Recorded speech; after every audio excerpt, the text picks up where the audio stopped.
Hey there, I've cooked up something truly delicious today. Could you imagine? We will share a secret recipe with you so that you can master this recipe and can be a better and famous chef too.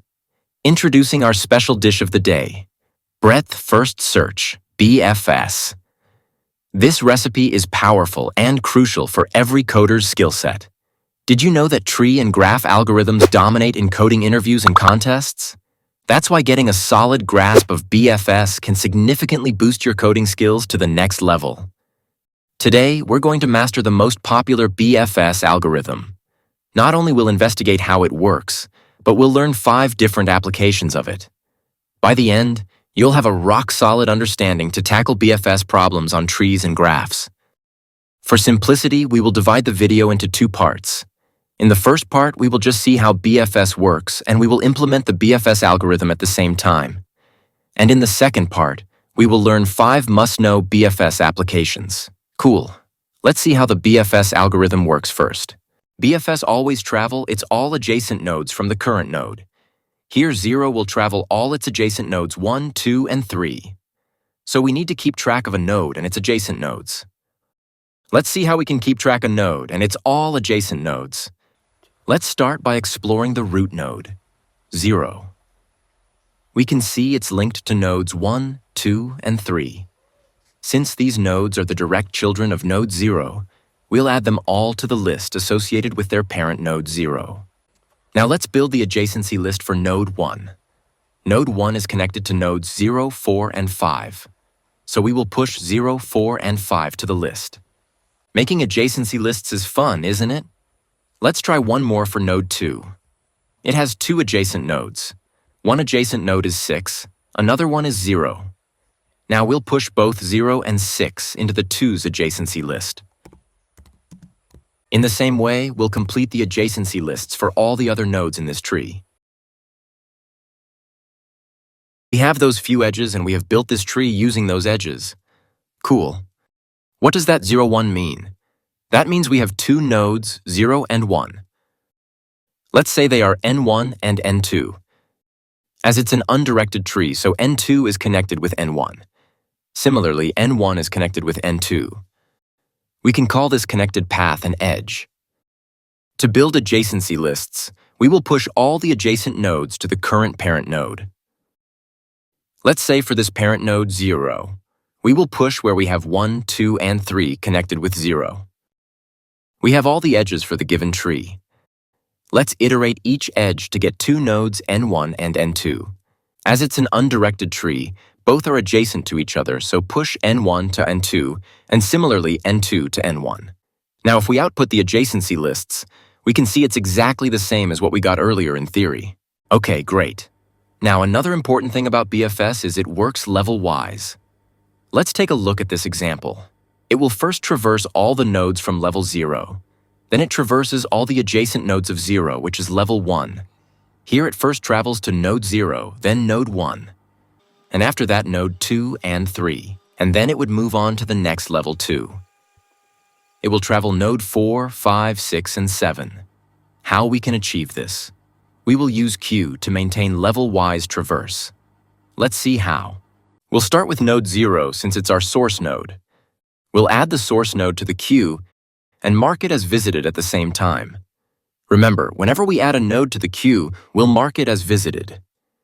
It would ensure we have already visited this node and no need to revisit this node again. Cool. We handled the source node at the initial step. Now our main journey will begin. Let's explore. Okay, we can see node 0 has 3 children, 1, 2, and 3.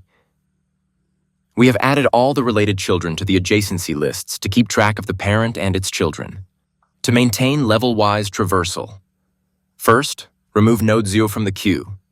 Next, push all its adjacent children 1, 2, and 3 to the queue.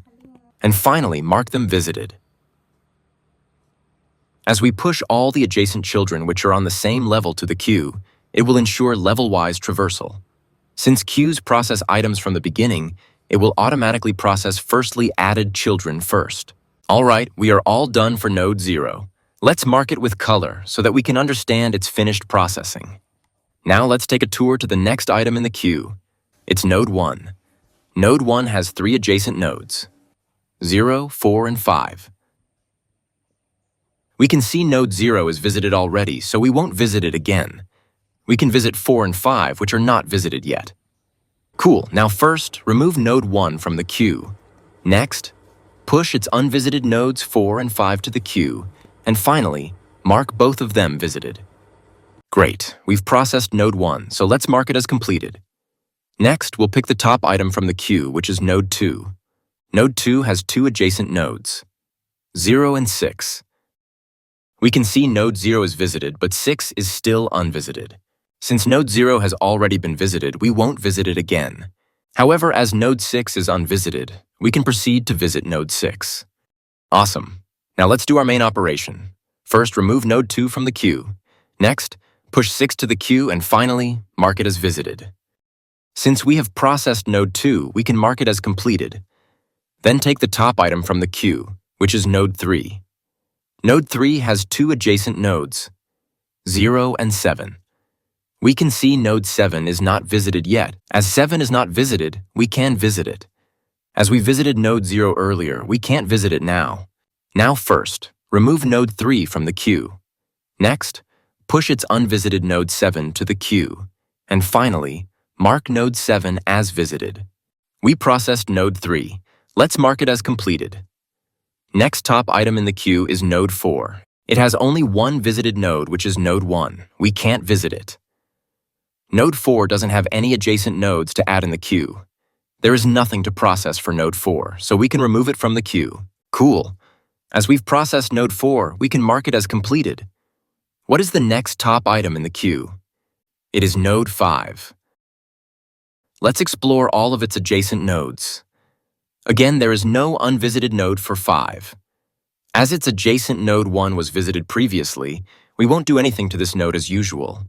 There is nothing to process for node 5, so we can remove it from the queue and mark it as completed. Awesome. Similarly, we can remove 6 and 7 from the queue and mark them as completed respectively. Let's assume 0 as the front item of the queue, so it's our current node. It has 3 adjacent nodes, 1, 2, and 3. Now delete current front node 0 from the queue. Next, explore its adjacent nodes, 1, 2, and 3. If they are not visited, push them to the queue and finally mark them visited at the same time. We already know we need adjacency lists to get all the adjacent nodes of any node. We need visited nodes to keep track whether a node is visited or not. Q is to get the current front item and to push all the adjacent nodes of this current node. We have the current node, that means front or top item of the queue, which we are currently working on. Let's write some code to make everything more clear. Let's write a separate function for BFS and pass source node to it. We know we need the adjacency lists, visited nodes, and a queue. Okay, great. Now our initial step is to push the source node and mark this node as visited, as we discussed it earlier in the theoretical part. Now our main operations will start. Let's explore the front item from the queue. It's our current node. We can remove this from the queue and explore all its adjacent nodes. If they are not visited, push them into the queue and also mark them visited. We will do the same for all the items in the queue until the queue is empty.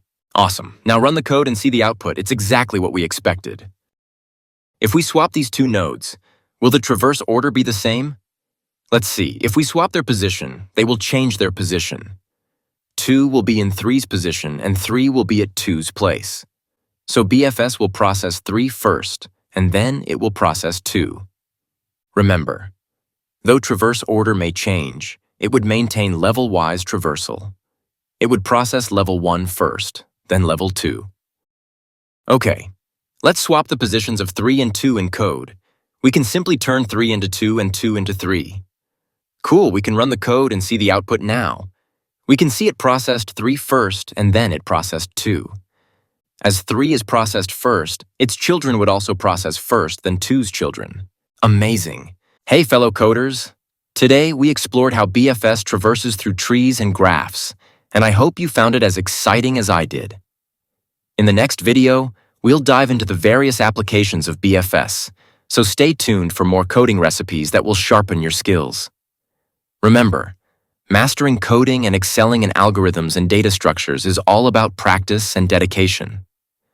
Just like becoming a good chef, it takes time, effort, and a lot of experimenting. I got good at cooking because I devoted time to learning and practicing. If you want to become an expert coach chef like me and learn even more powerful techniques, make sure to stay connected. If BFS still feels a bit unclear, don't worry. Feel free to rewatch this video as many times as needed until it all clicks. I've covered every detail to make sure you get the most out of it. You can also read an article about BFS and then come back to reinforce what you've learned here. If you're new to BFS, I recommend watching this video 2 or 3 times to get comfortable with the concepts. Let's keep coding, improving, and growing together. Thanks for watching, and I can't wait to see you in the next video. Until then, happy coding!